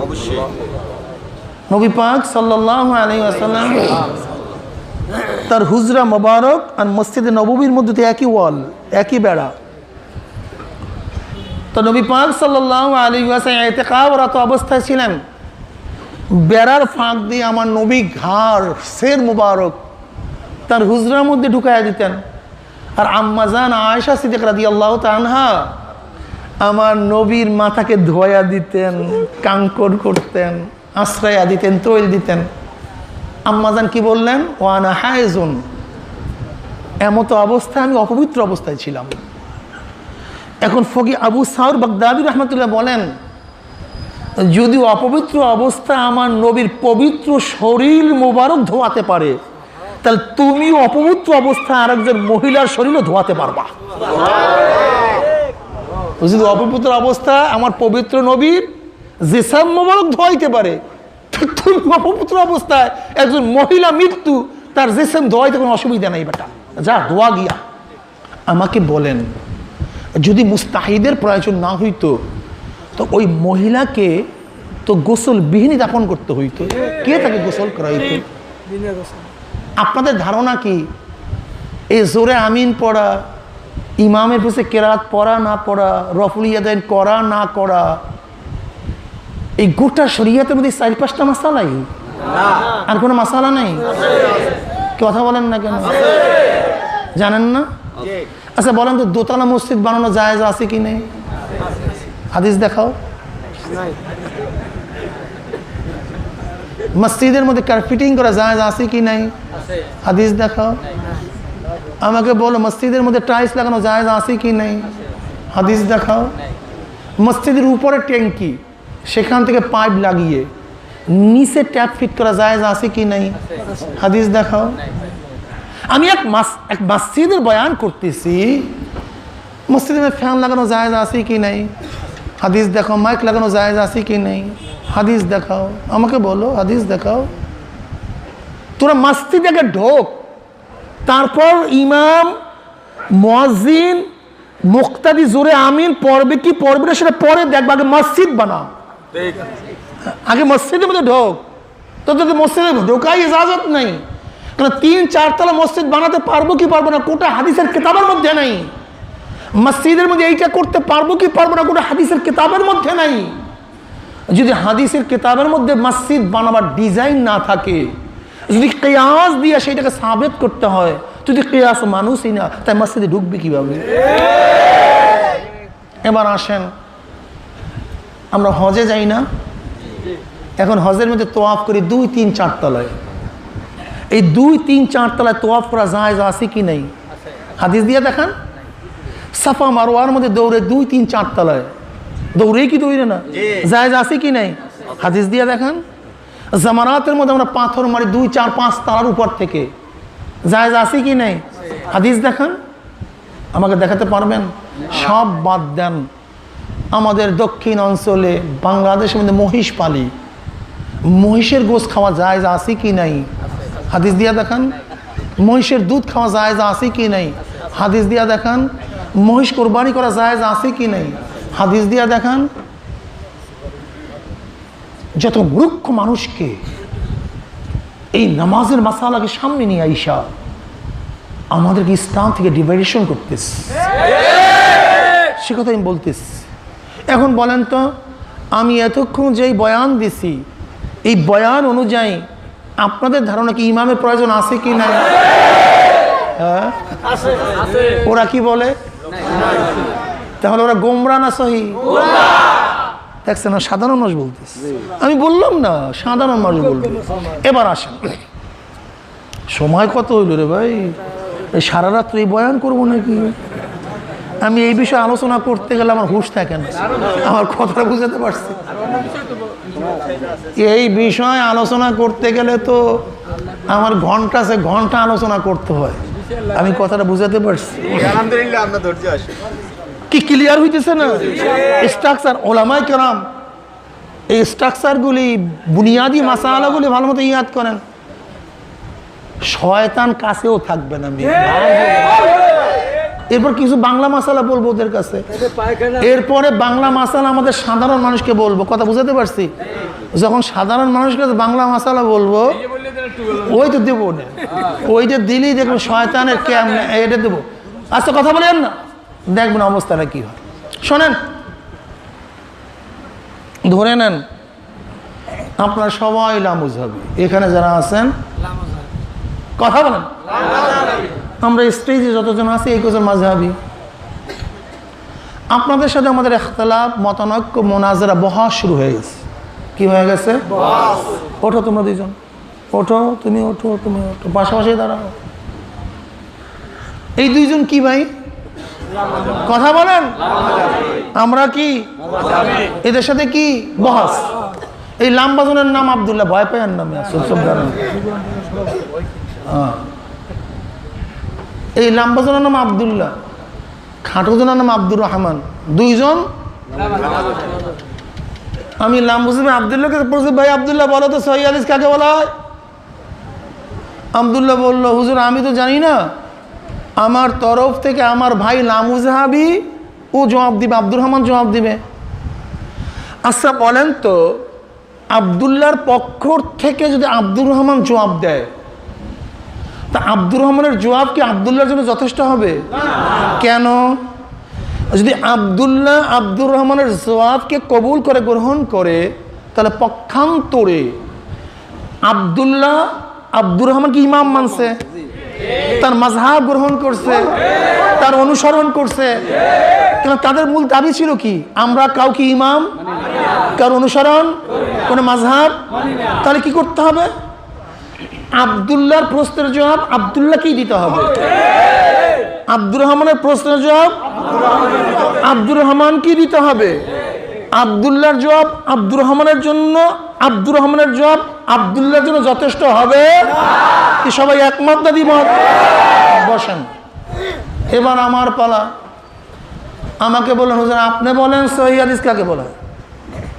আমি বললাম, ভাই আমি তো পারি না, আমি পারি না। কে জবাব দেবে? মুফতি সাহেব জবাব দেবে। মুফতি সাহেব বলে, আমিও তো পারি না। কে জবাব দিবে? চরমনার মুফতি সাহেব জবাব দিবে। চরমনার মুফতি সাহেব বলে, আমিও তো পারি না। কে জবাব দিবে? দেওবন্দের মুফতি সাহেব জবাব দিবে। আচ্ছা বলেন তো, আমাদের মাযহাবীদের পক্ষ থেকে গোটা দুনিয়ার কোনো একজনেও যদি জবাব দেয়, তাহলে গোটা দুনিয়ার মাযহাবীদের জন্য যথেষ্ট হবে কি হবে না? কারণ আমাদের ইমাম মানতে অসুবিধা, মাযহাব মানতে অসুবিধা, অনুসরণ করতে অসুবিধা। কাজে আমাদের পক্ষ থেকে দুনিয়ার যে কোনো একজনে জবাব দিলে গোটা দুনিয়ার মাযহাবীদের জন্য যথেষ্ট হয়ে যাবে। কিন্তু লামুজহাবীদের প্রত্যেকের জবাব প্রত্যেকেই দিতে হবে, একজনের জবাব আর একজনের জন্য যথেষ্ট হবে। এবার বলেন তো, বাকেরগঞ্জ বাদ দেন মিয়া, কলসকারি তো বাদ, বরিশাল বাদ, ঢাকা বাদ, গোটা বাংলাদেশের মধ্যে একজন লামুজহাবি বের করে দেন, যেই লামুজহাবির কাছে যে কোনো প্রশ্ন করলে সেই লামুজহাবি তার জবাব দিতে পারবে। এরকম একজন লামুজহাবি কি বাংলাদেশে আছে? তা লামুজহাবি হইল কিভাবে? অনুকরণ না করলো কিভাবে? ইমাম না মানলো কিভাবে? মাযহাব তরক করলো কিভাবে?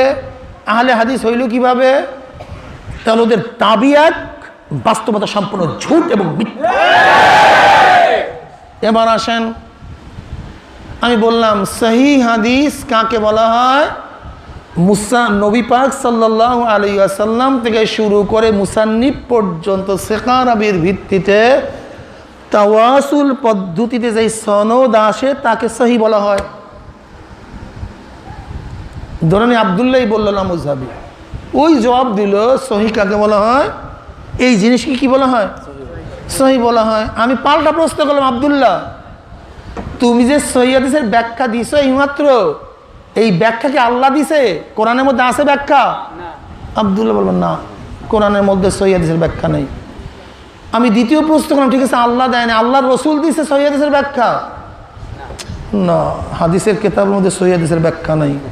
আমি বললাম সাহাবারা কি দিছে হাদিসের সহিহ হাদিসের ব্যাখ্যা? বলবেন না, কোনো সাহাবারা তো সহিহ হাদিসের ব্যাখ্যা দেয় নাই। আমি যদি প্রশ্ন করি সহিহ হাদিস কাকে বলা হয়, আল্লাহ ব্যাখ্যা দেয় নাই, আল্লাহ রসুল ব্যাখ্যা দেয় নাই, সাহাবারা ব্যাখ্যা দেয় নাই, সহিহ হাদিসের ব্যাখ্যা দিয়েছে ইমামরা। কাকে সহি বলা হয়, কাকে সহি বলা হয় না, ব্যাখ্যা দিয়েছে ইমামরা। তা তুমি তো ইমামই মানো না, তাই সহিহ হাদিস মানবা কিভাবে?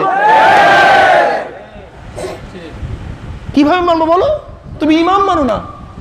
তাই সহিহ হাদিস মানতে গেলেই প্রথম প্রয়োজন হলো ইমাম মানার। যখন বলবো সহিহ হাদিস, তাহলে কি মানলে ফেলাইলাম? আমার কলমটা দেন, এটা কলম কি লড়তেছে? কলম লড়তেছে। কথা বলেন না কেন? কি কলম নিজে নিজেই লড়ে? কি লড়ে? আগে হাত নড়ে, যখনই আপনি বলবেন কলম নড়ে, এটা স্বীকার করার সাথে সাথে আপনাকে বুঝতে হবে হাত নড়ে, বলার দরকার নেই। যখনই আপনি বলবেন কলম নড়ে, এই যে স্বীকার করার সাথে সাথেই বুঝতে হবে। কথা বলেন না কেন? যখনই আপনি স্বীকার করবেন সহিহ হাদিস, তখনই বুঝবেন আপনি স্বীকার করছেন ইমামদেরকে। যেরকম কলম নাড়া, এইটা হাত নড়া ব্যতীত সম্ভব না, ঠিক সহিহ হাদিস কোনটা, কোনটা যায়ীফ হাদিস, কোনটা হাসান হাদিস, কোনটা জাতিহি, কোনটা গায়রিহি, এইটা মানার সাথে সাথে তোমাকে প্রথম মানতে হবে ইমাম।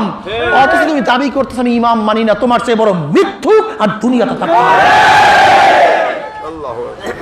তোমার চেয়ে বড় মিথ্যুক আর দুনিয়াতে থাকতে পারে না। ভণ্ডের গোষ্ঠী ভণ্ড। ওদের মূল উদ্দেশ্য কি জানেন নাকি? ওদের মূল উদ্দেশ্য আসলে আপনাদের কাছে এই মাসালা নিয়ে আসছে, এই মাসালাগুলো সাপের খেলা। সাপের খেলা বুঝেন? যেরকম সাপুরিয়া সাপ খেলা দেখায়, ওদের মূল উদ্দেশ্য সাপের খেলা দেখানো না। ওই যে পাশে ব্যাগের মধ্যে তাবিজ কবজ আছে, উদ্দেশ্য সেইটা বিক্রি করা। তো এইটা কি? এটা হলো আকর্ষণ, এটা মূল উদ্দেশ্য না। মূল উদ্দেশ্য তাবিজ বাসা, আর এটা হলো আকর্ষণ। যখনই সাপুরিয়া দেখবে আমার প্রতি শ্রোতা দর্শক আকৃষ্ট হয়েছে, তখন তার মূল উদ্দেশ্য ওই ব্যাগের থেকে তাবিজটা বের করবে।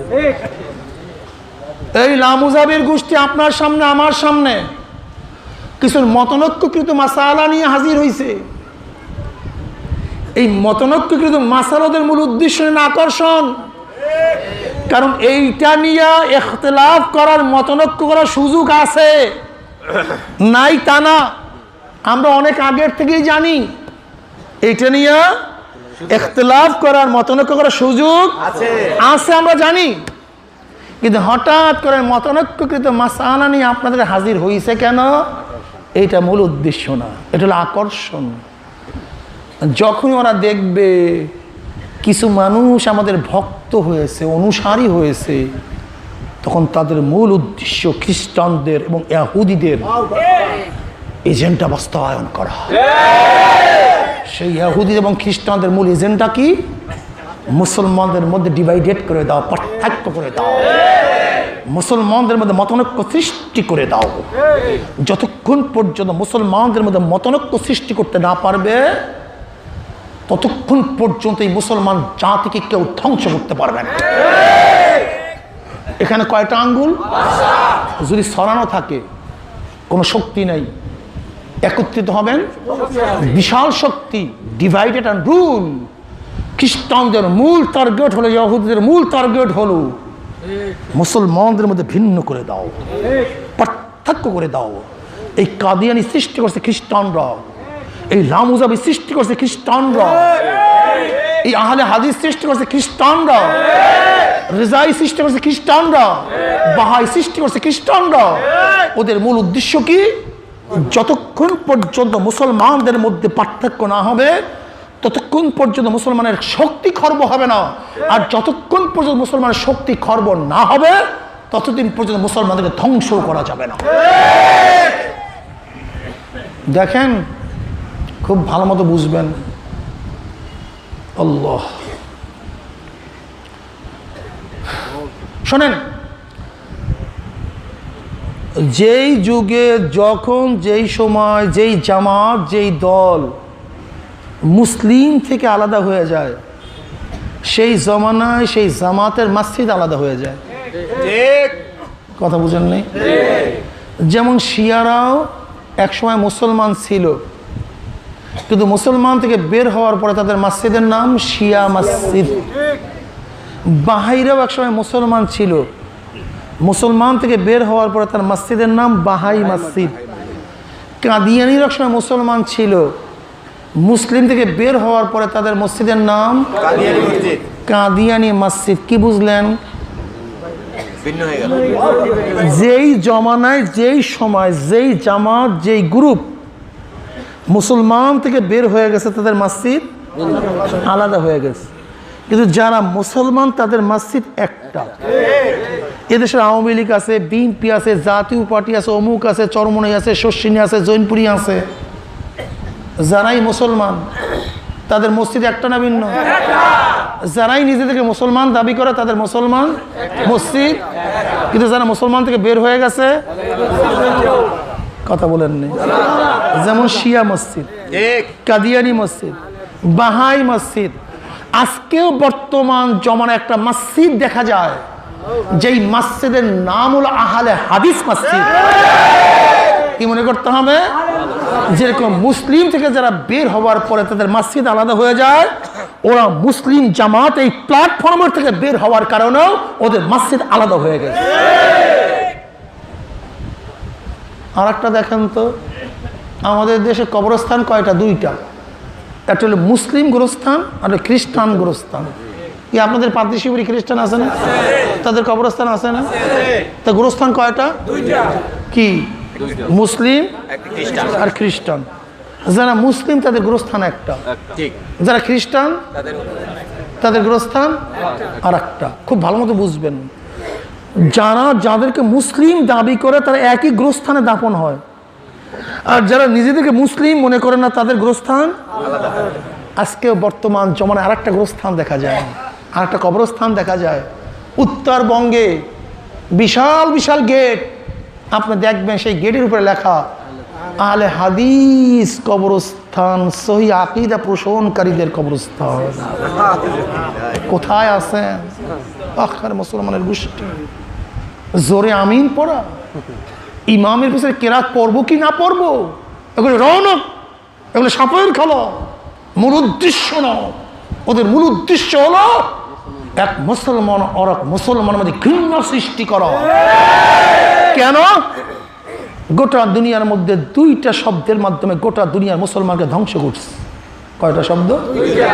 ন্যাশনালিজম আর পার্টি, জাতীয়তাবাদ আর পার্টি, এই দুইটা শব্দ।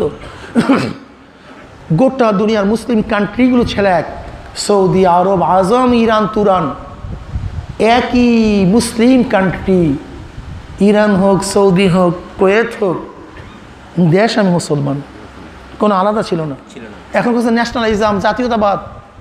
মানে আমি কুয়েতি জাতি, আমি আরবি জাতি, আমি হিন্দুস্তানি জাতি, আমি ইয়ামানি জাতি, আমি ওমানি জাতি।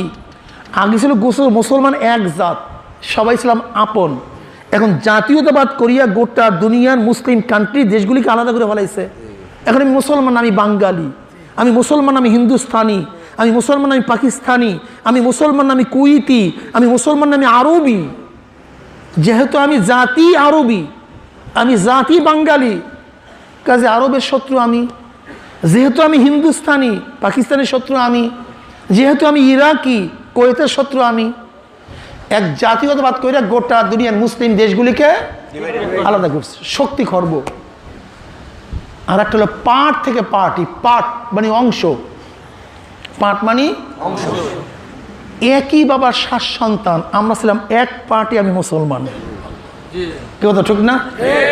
কিন্তু এখন পার্টি, কেউ আওয়ামী লীগ, কেউ বিএনপি, কেউ জাতীয় পার্টি, কেউ জাসদ, কেউ বাসদ, কেউ ন্যাপ। আগে একই ঘরের থেকে মুসলমানের পক্ষে লাঠি নামতো 7টা, এখন পার্টি করার কারণে, বিভক্তি হওয়ার কারণে একই মুসলমানের ঘরের থেকে মুসলমানের বিপক্ষে লাঠি নামে 7টা। কথাটা বুঝতে পারছি? তা জাতীয়বাদ কইরা গোটা দুনিয়ার মুসলিম দেশগুলিকে আলাদা করছে। পার্টি করিয়া সমস্ত মুসলমান মধ্যে পাঠ করছে। এরপরে খ্রিস্টানরা দেখছে, চিন্তা করছে, পার্টি করিয়া মুসলমান রাস্তায় রাস্তায় মারামারি করাইলাম, এক পার্টি আর এক পার্টির মাথার উপরে বাড়ি মারছে, খুন করাইলাম, রক্ত ঝরাইলাম, কেস দিলাম, গুম করলাম, সব কিছু করলাম, মুসলমানদের দুশ্মন বানাইলাম। কিন্তু এখনো মসজিদে গেলে ওরা একই ইমামের পিছনে একইভাবে নামাজ পড়ে, একই ইমামের পিছনে ইক্তেদা করে। সব জায়গায় পার্থক্য হয়ে গেল, মসজিদের মধ্যে ঢুকে এখনো এক। খ্রিস্টানরা চিন্তা করছে আমাদের কি মেধা, আমাদের কি এলেম, আমাদের কি জ্ঞান। ইহুদিরা চিন্তা করছে আমাদের সে জ্ঞানে কেউ নাই, অথচ এদেরকে সব জায়গায় পার্থক্য করলাম। কিন্তু মসজিদে গিয়ে এখনো এক পাকবর্ধ উপমহাদেশে এই কোটি কোটি মানুষ একই সাথে নামাজ পড়বে, একই ডিজাইনে নামাজ পড়বে। আমাদের ব্রেন ঠিক নেই, এটা আমাদের ব্রেন হতে পারে না। এই ওরা 1246 হিজরিতে আব্দুল হক বেনারসির মাধ্যমে এই তথা কথিত খ্রিস্টানদের দেয়া নাম আহলে হাদিস সৃষ্টি করে এমন এক ফিতনার সৃষ্টি করছে। এতদিন মারামারি করছো, কাটাকাটি করছো রাস্তায় মাঠে, এমন এক উত্তাসনী সৃষ্টি করছি, এখন তোরা মারামারি করবি প্রত্যেকটা মসজিদে মসজিদে। এগুলো আহলে হাদিস, এগুলো আহলে হাদিস। ওরা আহলে হাদিস না, আহারে হাদিস। ওরা আহারে হাদিস, আহারে হাদিস এবং আলাদা হাদিস। আহলে হাদিস না, আহারে হাদিস, আলাদা হাদিস। কি কথা ঠিক না? মূল ওরা আহলে হাদিস না। কাজী আল্লাহ পাক আপনাকে এবং আমাকে এই ফিতনার থেকে বাঁচার তৌফিক দান করেন। শেষ একটা মাসালা বলতে পারেন, হুজুর সৌদি আরব কি আমিন জোরে পড়ে না? সৌদি আরব কি রফুল ইয়াদাইন করে না? দেখেন, হেরেম শরীফের রফুল ইয়াদাইনের দলিল দিবে, হেরেম শরীফের আমিন জোরে পড়ার দলিল দিবে। যখনই আমরা প্রশ্ন করবো তুমি হেরেমের আমিন নিয়ে আসছো বাংলাদেশে, হেরেমের রফুল ইয়াদাইন বাংলাদেশে নিয়ে আসছো, কিন্তু হেরেমের 20 টাকা তারাবি নামাজ নিয়ে আসলা না কেন? সুবিধাবাদ। দেখছেন কত সুন্দর মাসালা। বুঝলাম তুমি সব নিয়ে আসো, কিন্তু তারাবি নিয়ে আসলা না, তুমি এই করে নিয়ে আসলা কেন? দ্বিতীয় প্রশ্ন, সৌদির আমিন বাংলাদেশের আমিন এক আমিন না। হুজুর আবার কেমন কথা বলি? সৌদির আমিন আর বাংলাদেশের আমিন এক আমিন না। সৌদির রফুল ইয়াদান আর বাংলাদেশের রফুল ইয়াদিন এক না, এটা কেমন কথা হইল? এটা কেমন কথা হইল? শোনেন, ডাক্তারের অস্ত্র, ডাক্তারের ছুরি আর ডাকাইতের ছুরি এক ছুরি না ভিন্ন ছুরি? ডাকাইতের বন্দুক আর পুলিশের বন্দুক এক বন্দুক না ভিন্ন বন্দুক? সবাই কথা বলেন না কেন? আপনারা কষ্ট হয়েছে না আমার কষ্ট হয়েছে? না আপনাদের মুখ লাইটা তো অসুবিধা কি? ডাক্তারের ছুরি ডাকাইতের ছুরি এক ছুরি না ভিন্ন ছুরি? ডাকাইতের বন্দুক আর পুলিশের বন্দুক এক বন্দুক না ভিন্ন বন্দুক? কারণটা কি? এক ব্র্যান্ড, এক কোম্পানি, এক ডিজাইন, আপনি ভিন্ন বললেন কেন? তখনই আমাকে বলবেন হুজুর যদিও বাহ্যিক দৃষ্টিতে এক, উদ্দেশ্য ভিন্ন। বাহ্যিক দৃষ্টিতে উদ্দেশ্য। ডাকাইতের ছুরি মানুষকে খুন করার জন্য, ডাক্তারের ছুরি মানুষকে বাঁচাবার জন্য, পুলিশের অস্ত্র মানুষকে হেফাজত করার জন্য, আর ডাকাইতের অস্ত্র মানুষকে খুন করার জন্য। সৌদির আমিন মাসালার আমিন, ইমামদের আমিন, আর বাংলাদেশের আমিন ঝামেলার আমিন, ফিতনার আমিন, শয়তানের আমিন। এই দুই আমিন এক আমিন না, উদ্দেশ্য ভিন্ন। এই উদ্দেশ্য ভিন্ন আমিন। যদিও ডাক্তারের ছুরি ডাকাইতি ছুরি এক দেখতে বাহ্যিক দৃষ্টিতে, উদ্দেশ্য ভিন্ন। ঠিক সৌদির মাসালা আর হানাফের মাসালা বাহ্যিক দৃষ্টিতে যদিও দেখা যায় ভিন্ন, কিন্তু মূলে এক। মূলে কি? কাজে আল্লাহ পাক রব্বুল আলামিন আপনাকে আমাকে এই চরম কাদিয়ানির চেয়েও ফিতনাবাজ তথা কথিত এই লামুজাহাবি আহারে হাদিস আলাদা হাদিসের গোষ্ঠীর থেকে বাঁচার তৌফিক দান করুন। এবার শেষ পয়েন্ট, এরপরে আর কথা বলবো না, আজকের মতো অনেক কষ্ট হয়ে গেছে। এই যুবকরা, যখনই তোমাদের কাছে এই সমস্ত জিনিস নিয়ে আসবে তখন তুমি বলবো ভাই আমি মূর্খ মানুষ, কিচ্ছু জানি না। তুমি হক না আমি হক এই জ্ঞান তোমার মধ্যেও নাই, আমার মধ্যেও, যদি ওর জ্ঞান থাকার কথা ছিল, যেহেতু আহলে হাদিস দাবি করার সাথে সাথে জ্ঞান থাকার কথা ছিল না, তো আহলে হাদিস হতেই পারবে না। কি কথা ঠিক না ভাই? আমিও ঠিক বুঝি না, তুমিও ঠিক বুঝি না। একটা কাজ করো, তুমি আমি ঝগড়া করে লাভ আছে বেটা? আমরা তো জান্নাতে যাইতে চাই, জাহান্নাম থেকে বাঁচতে চাই। একটা কাজ কর বাবা রে, তোদের কিছু মৌলবী নিয়ে আস আর আমাদের থেকে কিছু আলেম আমরা নিয়ে আসি, উভয় খালি এক জায়গায় বসবে। তোরা রাত তো 3টায় বলো 3টায় বসবো, সাগরের মাঝে বলো সাগরের মাঝে বসবো, সুন্দরবনে বলতে বসো সেখানে বসবো, দুপুরে বসতে চাও সেখানে বসবো, পাহাড়ে বসতে চাও সেখানে বসবো। খালি তোদের মৌলবীদেরকে আমাদের কাছে নিয়ে আস, খালি প্রস্তাবটা দিবেন। এই প্রস্তাবটা দেওয়ার সাথে সাথে দেখবেন বাঘ দেখলে যেরকম কুকুর পালায়া যায়, এই প্রস্তাব দেওয়ার সাথে সাথে শয়তান পালাইয়া বঙ্গোপসাগর উপরে চলিয়া যায়। খালি একটা প্রস্তাব দেন না, শুধু একটা প্রস্তাব দেন, দেখুন শয়তানের এক এলাকা নেই। শয়তানের এলাকায় এটা কি ঝগড়ার কথা বললাম না ভাই, মিশের কথা বললাম? এর চেয়ে ভালো মীমাংসার কোনো কথা আছে? যদি তারা সমাধান না দিয়ে এই জামাত মুসলিম জামাতের খেলাফ আমল করতে চায়, ওরা হকপন্থী না বাতিলপন্থী? হকপন্থী না বাতিলপন্থী? কাজী বাতিলপন্থীদের বিরুদ্ধে সংগ্রাম করার জন্য, ওদেরকে প্রতিহত করার জন্য সবাই রাজি আছি কি নাই? তাকবীর!